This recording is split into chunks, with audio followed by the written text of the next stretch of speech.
Hello everyone and welcome back. Today we're going to be doing a musical and vocal analysis of Voces8 singing the Seal Lullaby. Written by Eric Whitacre and conducted in this case by Eric Whitacre, and I believe Christopher Glenn must be on piano, as this is a choral piece for soprano, alto, tenor bass choir, and piano. Guys, I've just had the immense pleasure of speaking to Eric Whitacre, the man himself, for the channel. I'll leave a link to that interview here. It's a dream come true. He was really a god to us in all the undergrad choir singing that I did. Yeah, let's get into it, guys. Please like, please subscribe, leave a comment for the algorithm, hit the bell, and if at the end of this you find you have gained appreciation for Eric or this wonderful choir or Christopher Glenn on the piano, I don't know what I'll be commenting on. We will see. Please do consider joining my Patreon for as little as $1 a month with some amazing benefits as you go up the tiers. Let's get into it.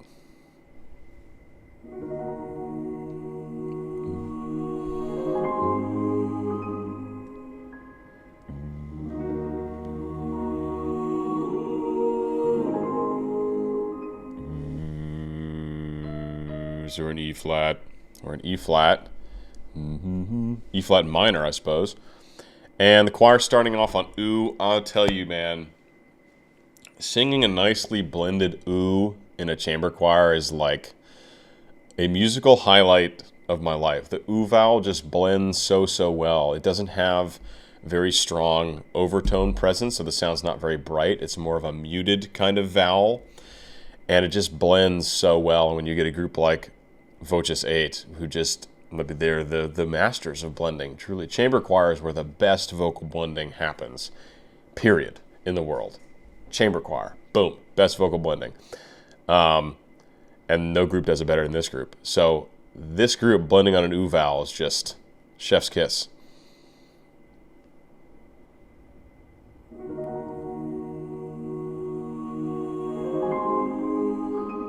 And look how, you could conduct this. You could conduct this, normal ass conducting. 1, 2, 3.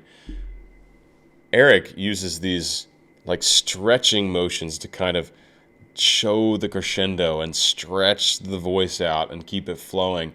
And because all these singers and Christopher on piano they're such great musicians, they don't need they can all feel the pulse of this music and stay perfectly together that way. So it's more important for a conductor with a group like this to really show emotion and dynamic rather than hear the beats.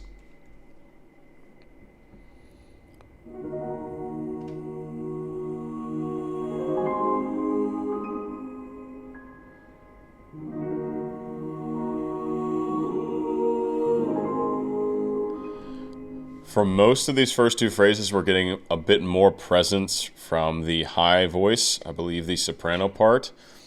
I'm not sure how they're arranged. I would guess soprano, alto, tenor, bass from left to right.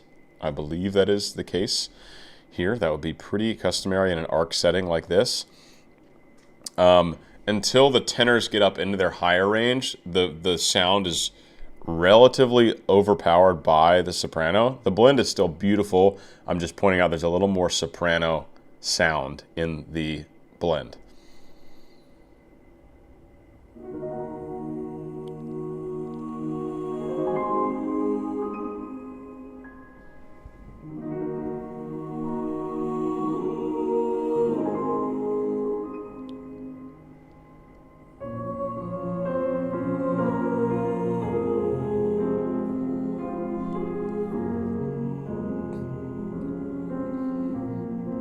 And the voices are very clean when they transition pitch. It's not ooh,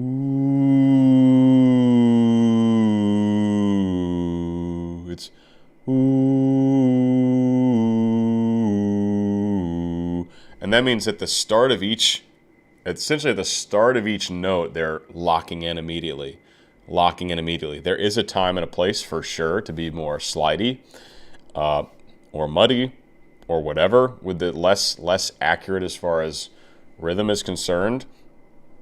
But when you're highlighting a melody and you want things to blend really quickly, it's important to get to that pitch quickly. Otherwise, if there's too many moving parts and all the moving parts are sliding, it can be pretty muddy. It can be pretty unclear. So you can notice the singing, especially from the soprano, who the video is focused on, treating her voice more like a piano almost, where it's very accurate and quick change pitch to pitch. And just perfectly in tune. That's what's so critical about chamber choir, singing perfectly in tune.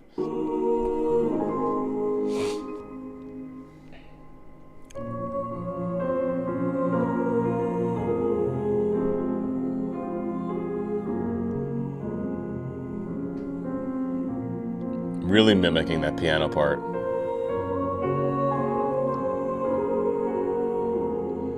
The man, the myth, the legend.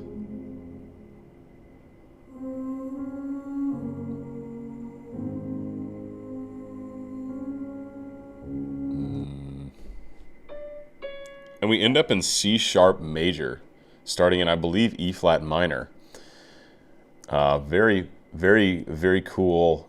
And like, when does that happen? It's so, the writing is so brilliant that you don't even notice you're changing keys. Ooh, we get the basses down to a low F. Oh, one more. There it is. No, one more. Ah, I was like, my piano was way towards the top for some reason.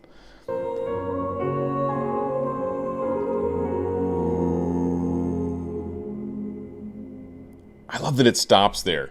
And also the natural reverb of this acoustic environment they're in is just stunning. But I love it stops there before this final phrase that finishes the section.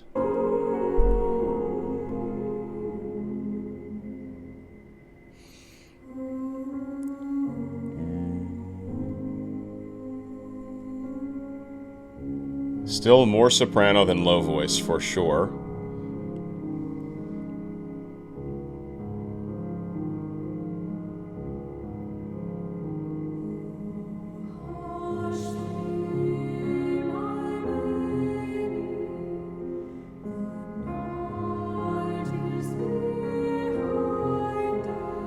Just so in tune.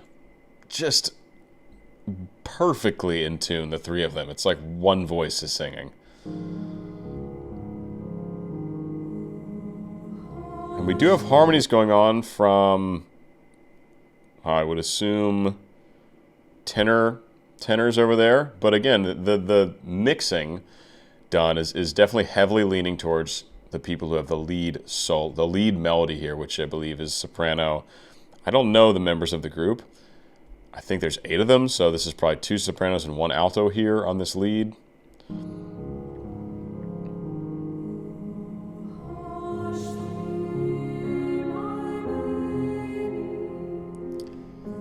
And it is all true to how we're viewing it. It is in the left ear primarily, which is where they are stationed in this kind of stereoscopic image of sound.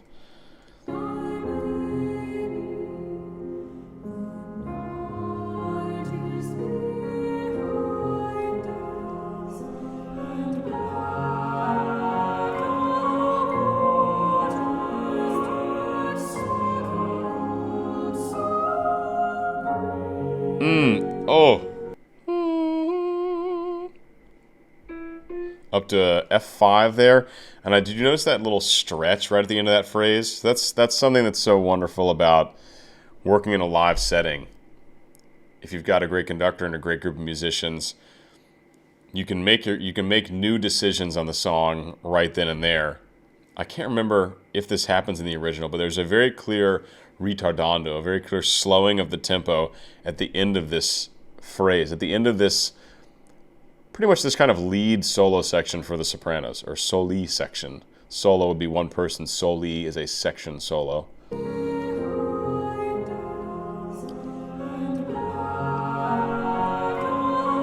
Mixing still favoring the soprano soloists. How long they hold that second note of so.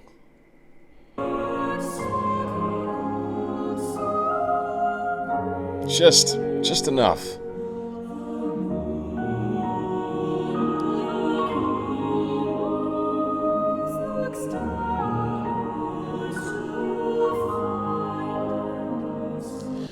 So solo remains with the soprano.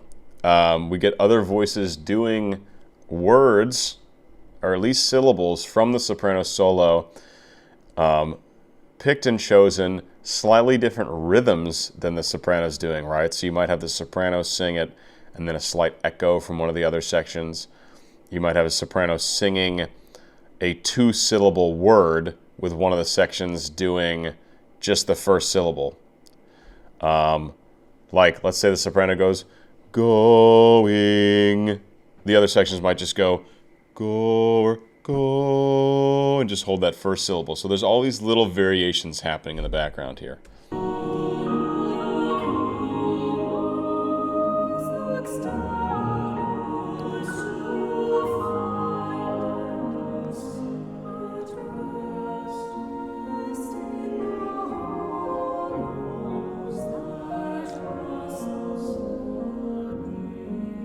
That was a perfect example. Rest in the hollows. Listen to the different rhythms being taken by the lead, by the soloist versus the rest of the group.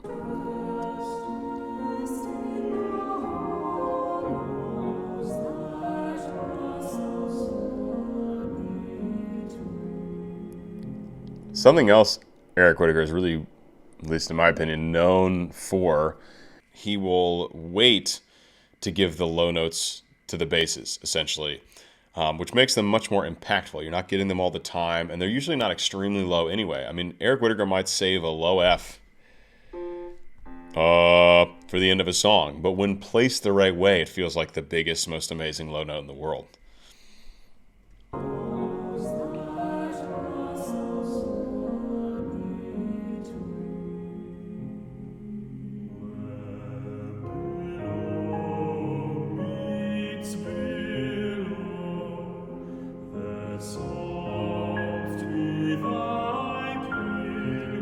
And the basses in this group are they're not super low basses. They're much more versatile because a lot of pieces you sing in choir don't have really many low notes.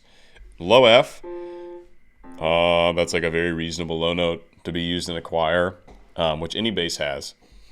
Any real bass has a low F. And these guys, of course, do too, but they also have the ability to sing higher and float the sound much more, and really blending is what's most important in the choir, right?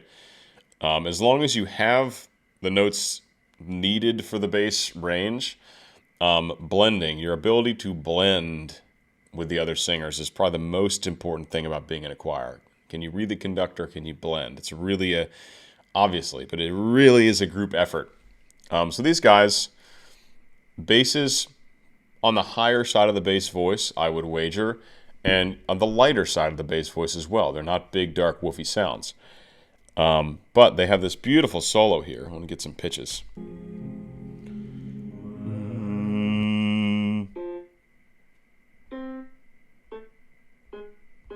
So they're on the 5 of C sharp major, so they're low G sharp there, G sharp 2.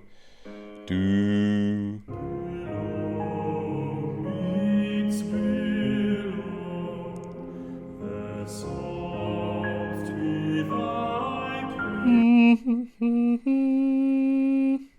Up to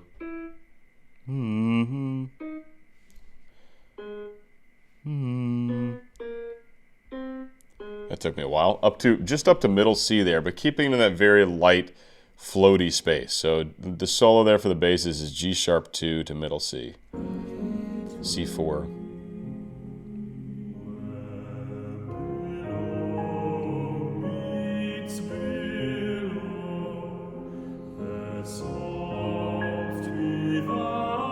One of the bass voices is being picked up far more than the other. Probably the guy on the end, you'd think. Looks a little closer to the mic.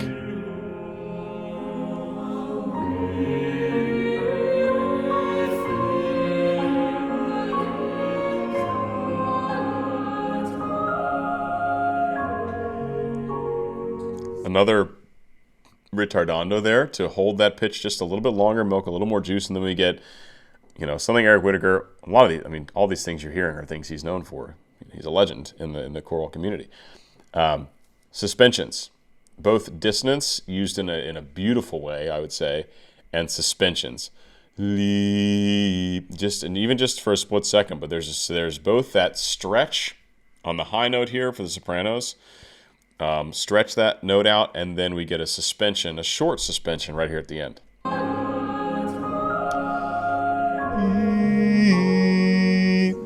Just listen to that, because if it stays on that note, that's where it's suspended and dissonant, then it goes, and it resolves. It's really wonderful.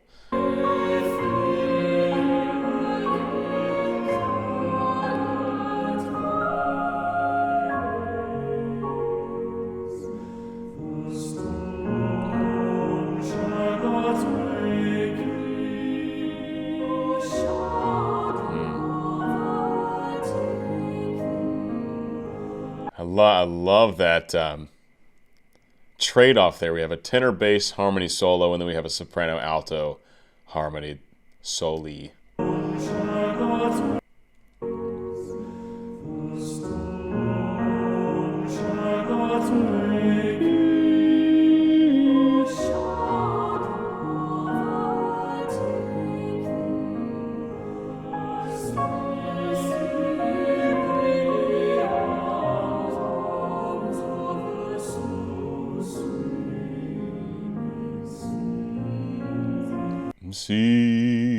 Just again, nothing crazy low. It's all very singable, and I think that's probably part of the reason why he arranged this way, is to make it so that so many choirs could do it. So many choirs, are able to perform his music. If you put crazy low notes in the bass line or crazy high notes in the soprano part, fewer choirs can access your music.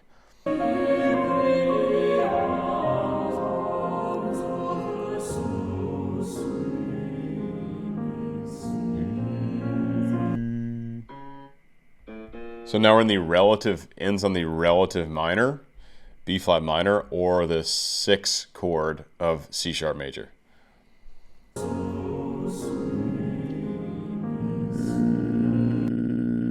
So if he had put like a low B flat in there, far fewer choirs could do it,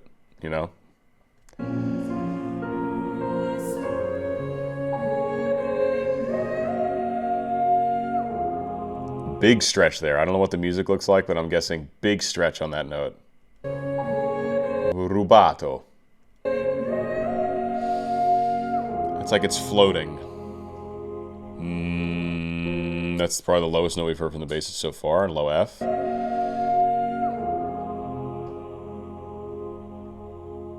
Perfect blend.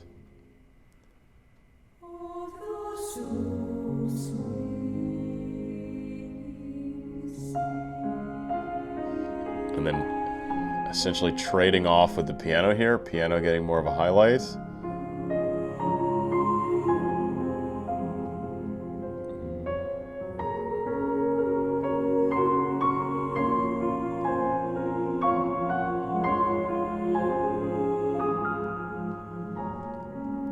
So the piano gets the more virtuosic moving part here, and we just get a really gorgeous ooh blend from the rest of the choir during most of this section. I mean, it's all oohs. It's all oohs this section.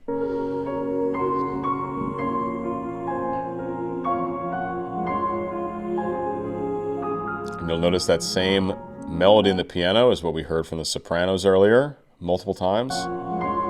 Ba, ba, da, ba, da.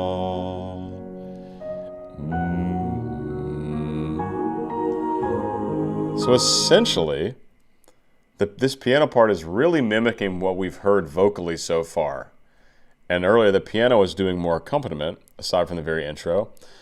And now it's kind of switched. Now it's like the voices are accompanying the piano a little bit. It's like the piano's the solo voice, and the choir is now the kind of backing element.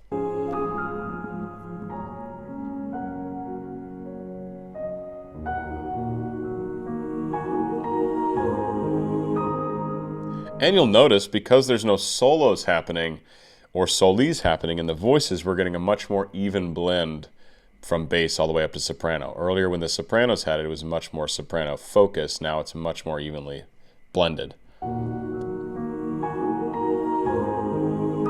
Still soprano by an edge, but it's much closer.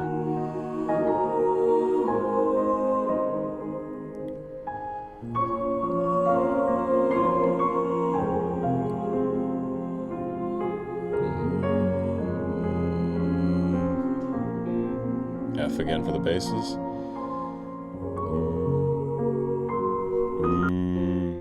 F sharp, okay.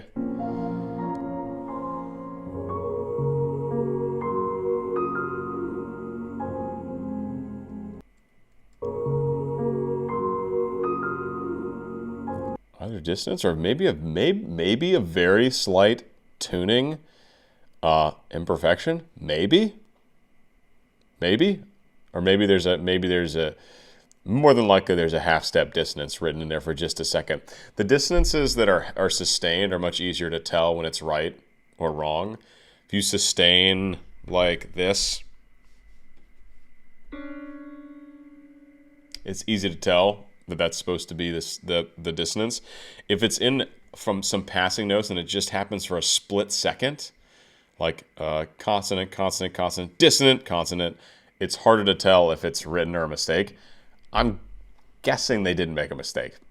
I'm pretty sure this group didn't make a mistake, and if they did, they probably wouldn't have used this recording. So it's probably just a half-step dissonance for a hot second.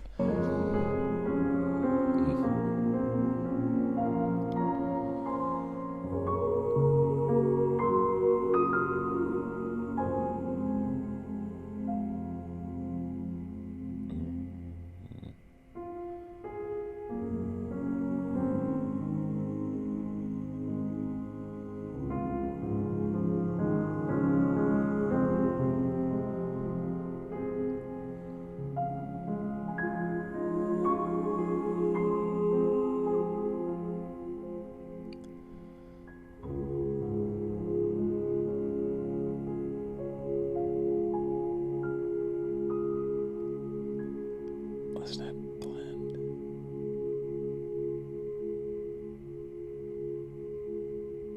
Oh, just a see, that's what I'm talking about with a nicely blended uval. It just blends perfectly. It just blends absolutely perfectly. Just want to hear the last second. All this, so yeah, I mean, the voices have it for the first half of the song. The piano's got it the second half of the song. And they kind of end in this beautiful blended place together. But just listen to these uvals, and especially the last one. I mean, to me, there's like not a more beautiful sound in music than a well-blended chamber choir. Truly, I miss it. I miss singing in it.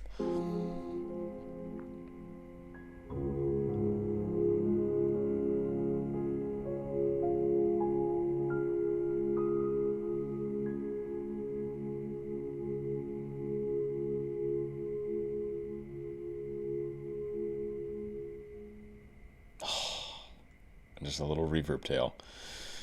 Bravi tutti. So wonderful. Well, this is the second Voces8 song I've done.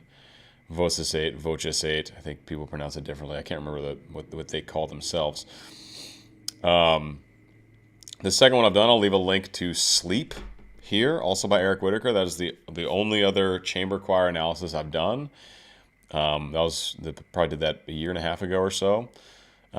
Eric Whitacre is my favorite choral composer.